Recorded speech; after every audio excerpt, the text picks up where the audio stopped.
स्वागत है आप सभी का द एडियन क्लासेस के यूट्यूब चैनल पर। मैं अभिनव आपका दिल से अभिनंदन करता हूं। आज हम लोग फिर से एवरेज के सीरीज को आगे बढ़ाते हैं। कुछ और टाइप के सवाल को देखते हैं जो आसान होंगे और इम्पोर्टेंट भी होंगे। चलिए, सबसे पहला सवाल हमारा ये रहा। 13 संख्याओं का औसत 52 है। पहली 7 संख्या का औसत 51 है। बाद की 7 संख्याओं का औसत 54 है। तो सातवीं संख्या क्या होगा? क्वेश्चन को अगर ध्यान से समझे तो टोटल 13 संख्या, उन सब का औसत 52 दिया है। टोटल 13 संख्या है तो उनका औसत है 52। पहली 7 संख्या, शुरू से 7 संख्या का औसत 51 है और बाद से 7 संख्या का औसत 54 है। तो सातवीं संख्या पूछा गया। ऐसे सवाल जब भी मिले बिल्कुल आसानी से ये सॉल्व हो जाते हैं। 13 संख्या और इन सब का औसत कितना है? 52 है। हम लोग जानते हैं कि संख्या और औसत को गुना करते हैं तो योग मिलता है ना। संख्या और औसत को गुना करते हैं तो योग मिलता है। तो 13 और 52 को हम लोग मल्टीप्लाई कर लेते हैं। 13 दूना 26 का 6 बाकी 2, 13 पचे 65, 65 2 67। मतलब 13 संख्या का योग क्या मिल गया? तो 676। अब 7 संख्या का औसत 51 है। फिर से इसका योग निकालते हैं तो 7 गुना 51 कर लेते हैं। क्या मिल जाएगा? 7 एकम 7 और 7 पचे 35। क्या करते हैं ना, इस टोटल से इस 7 वाले को माइनस करते हैं। बस माइनस करने का एक काम करना, आंसर हमारा आ जाएगा। तो 16 में से 7, 9 7 16 हो जाएगा। 6 में से 5 चला गया, 6 में से 5 चला गया 1, 6 में से 3 चला गया 3, 319। फिर क्या करते हैं, अब आखिरी के 7 संख्या का औसत कितना है? तो आखिरी के 7 संख्या का औसत है 54। इसका भी योग निकाल लेते हैं। क्या हो जाएगा? 7 चौके 28 का 8 बाकी 2, 7 पचे 35, 35 2 37। अब फिर क्या करते हैं, इसको माइनस कर लेते हैं। लेकिन हाँ, अब बड़े संख्या में से छोटे को माइनस करना होता है ना हमेशा। 378 में हम लोग 319 को माइनस कर लेते हैं। सातवीं संख्या हमारे पास हो जाएगा। तो 18 में से 9 चला जाएगा 9, 6 में से 1 चला जाएगा 5, सातवीं संख्या क्या हो जाएगा? तो 59। बस माइनस करने का एक काम है इसमें। टोटल 13 संख्याओं का औसत 52 था तो योग निकाल लिए। फिर 7 संख्याओं का औसत 51 है, फिर योग निकाले, दोनों को माइनस किए। फिर अंतिम वाले 7 संख्याओं का योग निकाले, फिर उसको भी माइनस कर लिया। हमारा आंसर 59 आ गया। क्लियर है? सेम ऐसा ही सवाल है। आप लोग चाहो तो इसको वीडियो पॉज करके बनाओ, सेम वही सवाल है। टोटल 9 संख्या, इसका औसत 50 है। तो 9 संख्याओं का योग निकाल लेते हैं। 9 गुना 50 क्या हो जाएगा? 450। पहली 4 संख्याओं का औसत 52 है तो इन सब का इस चारों का योग निकाले तो 4 गुना 52 हो जाएगा। 4 गुना 2 8 का 8 हो गया, 5 चौके 20। इस दोनों को माइनस करते हैं। 10 में से 2 चला गया 8 और ये हो जाएगा 4 और ये हो जाएगा 4 में से 2 गया 2, 242। फिर क्या, अंतिम 4 संख्याओं का औसत 49 है तो फिर 4 गुना 49 कर लेते हैं। जो आएगा इसमें माइनस कर लेंगे। 9 चौके 36 का 6 बाकी 3, 4 चौके 16 और 16 3 कितना हो जाएगा? 19। फिर इसको माइनस करते हैं। ये हो जाएगा 6 और 13, 9 5 13। क्या आ जाएगा? तो 56 आ गया। इस तरीके से हमने पांचवी संख्या को ढूंढ लिया। अब आगे देखते हैं। फिर से वही सवाल है। 12 संख्याओं का औसत 12 है तो फिर क्या करेंगे, सभी संख्याओं का योग क्या हो जाएगा? 12 गुना 12 144। प्रथम 6 संख्याओं का औसत 11 है तो 6 गुना 11 क्या हो जाएगा? 66। इसको माइनस करते हैं। 8 6 हो गया 14, फिर यहाँ 13 और 7 6 13 78। फिर अंतिम 5 संख्याओं का औसत 4 है तो संख्या 5 औसत 4 क्या हो जाएगा? 5 चौके 20। बस माइनस करते जाना, मल्टीप्लाई करना है, माइनस करना है, टोटल निकालना है। पहले तो ये टोटल हम लोग रख लेते हैं, फिर मल्टीप्लाई किए, माइनस किए, मल्टीप्लाई किए, माइनस किए। क्या आ जाएगा? ये 58 आ जाएगा इसका आंसर। बिल्कुल आसानी से सवाल सॉल्व होते जा रहा है। अब 8 संख्याओं का औसत 12 है। प्रथम 3 संख्याओं का औसत 8 है, अंतिम 4 संख्याओं का औसत 8 है तो चौथी संख्या क्या होगा? वही सेम टू सेम सवाल आ गया। 8 संख्याओं का औसत 12 है तो ये हो गया 8 गुना 12। सभी संख्याओं का योग 12 गुना 8 96।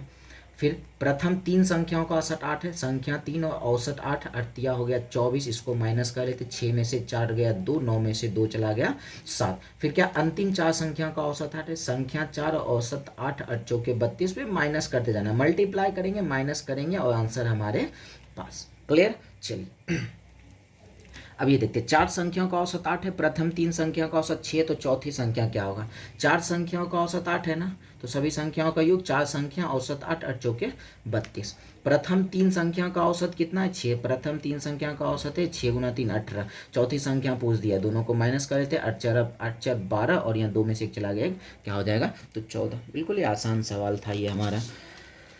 अच्छा, फिर से वही सवाल है। आप लोग इसको वीडियो पॉज करो, बनाओ, मेरे ख्याल से आसानी से बन जाएगा। 8 संख्याओं का औसत 12 है, प्रथम 7 संख्याओं का औसत 11 है तो 8वीं संख्या क्या होगा? तो इसको सॉल्व करें। 8 संख्या का औसत 12 है तो 8 गुना 12, 12 अठे 96 हो गया। प्रथम 7 संख्याओं का औसत 11 है, तो संख्या 7 औसत 11, 11 सत्ते हो गया 77, दोनों को माइनस कर लेते हैं, क्या हो जाएगा 16 में से 7 चला जाएगा, कितना हो जाएगा 9 7 16, 8 में से 7 चला गया 19, 8वीं संख्या क्या हो जाएगा, तो 19 हो गया। बिल्कुल ही आसान सवाल था। अच्छा, अब सवाल क्या है, 3 छात्रों की औसत आयु 15 वर्ष है। 3 छात्र है जिसका औसत आयु 15 वर्ष है।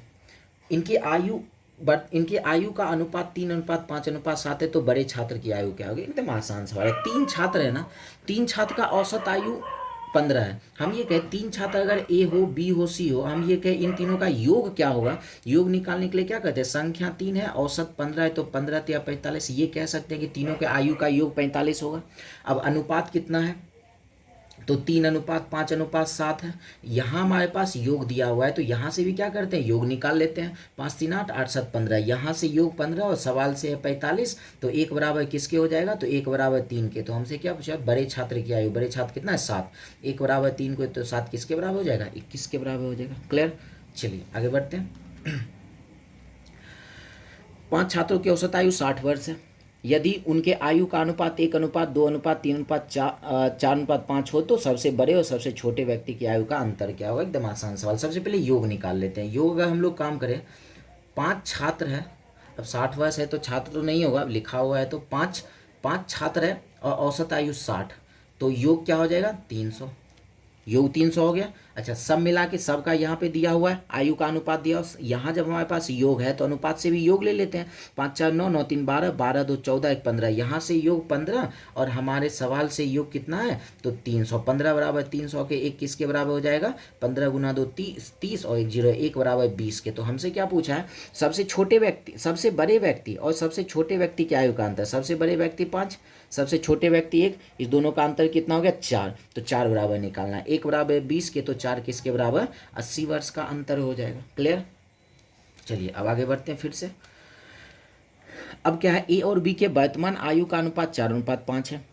5 वर्ष बाद उनकी आयु का अनुपात 5:6 हो जाएगा, तो दोनों के वर्तमान आयु का औसत क्या होगा। एकदम आसान सवाल है। ए और बी के वर्तमान आयु का अनुपात कितना दिया है, 4:5 है। 5 वर्ष बाद इनकी आयु का अनुपात क्या हो जाएगा, 5:6। 5 वर्ष बाद है, इसका मतलब ये भी 5 बढ़ा, ये भी 5 बढ़ा, यहाँ से ये 1 बढ़ा, यहाँ से 1 बढ़ा। सवाल में दोनों तरफ से 1 बढ़ रहा है, सवाल से यहाँ से अनुपात से 1 बढ़ा और सवाल से कितना साल बढ़ा, 5। तो क्या कहेंगे, 1 बराबर है 5 के। ध्यान से समझना, सारा यहीं पे निकल जाएगा आंसर। तो दोनों के वर्तमान आयु का औसत पूछा गया है ना। अच्छा, औसत कैसे निकालते हैं, औसत कैसे निकालते हैं, ऊपर में योग रखते हैं और नीचे जितना आदमी हो उसकी संख्या को रखते हैं। एक काम करते हैं, 1 बराबर 5 के है तो वर्तमान आयु का योग ही निकाल लें। 5 4 कितना हो जाएगा 9, 1 बराबर 5 के, तो 9 किसके बराबर हो जाएगा 45 के। मतलब वर्तमान आयु का योग 45 मिल गया ना, औसत निकालना है। तो योग मिल ही चुका, औसत निकालने के लिए क्या करते हैं, 2 आदमी है तो 2 से भाग लगा लेते हैं, 45/2 हो जाएगा, क्या मिल जाएगा 22.5 साल हो जाएगा दोनों के औसत आयु। क्लियर। चलिए सेम एक ऐसा ही सवाल अभी आएगा, इसको आप लोग वीडियो पॉज करके बनाओ। सवाल क्या है, ए और बी के वर्तमान आयु का अनुपात 7:9 है। 6 वर्ष पहले इनकी आयु का अनुपात 5:7 था, तो दोनों के वर्तमान आयु का औसत क्या होगा। बिल्कुल ही आसान सवाल, सेम सवाल है। ए और बी के वर्तमान आयु का अनुपात 7:9 दिया है। 6 वर्ष पहले कितना था, तो 5:7 है। 6 वर्ष पहले का मतलब है कि ये इस ए का भी 6 साल पहले और बी का भी 6 साल पहले। यहाँ से देखते हैं तो कितना कम हुआ, 2। यहाँ से कितना कम हुआ, 2। सवाल से 2 वर्ष कम हुआ, सॉरी अनुपात से 2 कम हो रहा है, सवाल से कितना साल कम हुआ है, 6 वर्ष। क्या कहेंगे, 2 बराबर है 6 के, तो 1 किसके बराबर हो जाएगा, 1 बराबर 3 के। फिर से वही देखो, क्या निकालना है ना, वर्तमान आयु का औसत निकालना है। तो वर्तमान आयु का योग पहले निकाल लेते हैं। 9 7 कितना हो जाएगा 16, 1 बराबर 3 के, तो 16 किसके बराबर, 48 के बराबर। योग मिल गया है तो हम लोग क्या करते हैं 2 आदमी है, 2 से भाग लगा लेते हैं, क्या मिल जाएगा, तो 24। औसत आयु कितना हो जाएगा, तो 24 हो जाएगा। इस तरीके से हमारा सवाल सॉल्व हो गया। अब ये सवाल है, ए और बी के वर्तमान आयु का अनुपात 3:4 है। 10 वर्ष पूर्व इनकी आयु का अनुपात 4:7 था, तो 5 वर्ष बाद दोनों की आयु का औसत क्या होगा। ये भी आसानी से सवाल हमारा सॉल्व हो जाएगा। क्या है, ए और बी के वर्तमान आयु का अनुपात कितना दिया है, 3:4। 10 वर्ष पूर्व इनकी आयु का अनुपात क्या है, 4:7। 10 वर्ष पूर्व होने का मतलब है, फिर से यहाँ पे डिफरेंस सेम चलना चाहिए, लेकिन हम यहाँ से देखें तो डिफरेंस तो सेम नहीं चल रहा है। डिफरेंस सेम करना होगा यहाँ पर डिफरेंस कैसे सेम करते हैं, तो नीचे वाले का जो अंतर होगा 3 का अंतर है, इसको ऊपर गुना कर लेते हैं, और ऊपर वाले का जो अंतर होगा 1 का अंतर है, इसको नीचे गुना कर लेते हैं, डिफरेंस सेम हो जाएगा। 3 से गुना करने का मतलब है दोनों में 3 3 से गुना, तो 3 में अगर 3 से गुना किए 9, 4 में 3 से गुना किए 12, 1 से अगर गुना नहीं भी करेंगे तो कोई फर्क नहीं पड़ता। अब देखते हैं यहाँ से ये कितना कम हो रहा है, यहाँ से 5 कम हो रहा है, और ये कितना कम हुआ 5 कम हुआ, यहाँ से 5 5 कम हो रहा है, सवाल से कितना साल कम हो रहा है 10 साल कम हो रहा है। तो क्या कहेंगे 5 बराबर है किसके 10 है के, 1 बराबर है किसके 2 के। तो हमसे ये पूछा गया 5 वर्ष बाद उनकी आयु का औसत क्या होगा। पहले एक काम करते हैं, औसत योग निकाल लेते हैं, मतलब वर्तमान का योग निकाल लेते हैं। 1 बराबर 2 के, तो वर्तमान योग कितना हो जाएगा 9 और 12 21, 1 बराबर 2 के, तो 21 किसके बराबर 42 के। अब ये 42 कब का योग आया है, तो वर्तमान का। हमसे क्या कहा है 5 वर्ष बाद दोनों की आयु का योग, तो 5 वर्ष बाद का मतलब है ये भी 5 साल बढ़ेगा, ये भी 5 साल बढ़ेगा, मतलब दोनों मिलके कितना 5 साल बाद हो जाएगा, दोनों 10 10 बढ़ के हो जाएगा 52। अब 5 साल बाद का योग मिल ही गया है, 2 आदमी हैं तो 2 से भाग लगा देते हैं, क्या हो जाएगा औसत आयु दोनों का 26 वर्ष हो जाएगा। इस तरीके से हमारा सवाल सॉल्व हो गया। चलिए तो आज के लिए विशेष इतना ही रहने देते, छोटा सा वीडियो है, बाकी हम लोग मिलते हैं नेक्स्ट वीडियो में। धन्यवाद।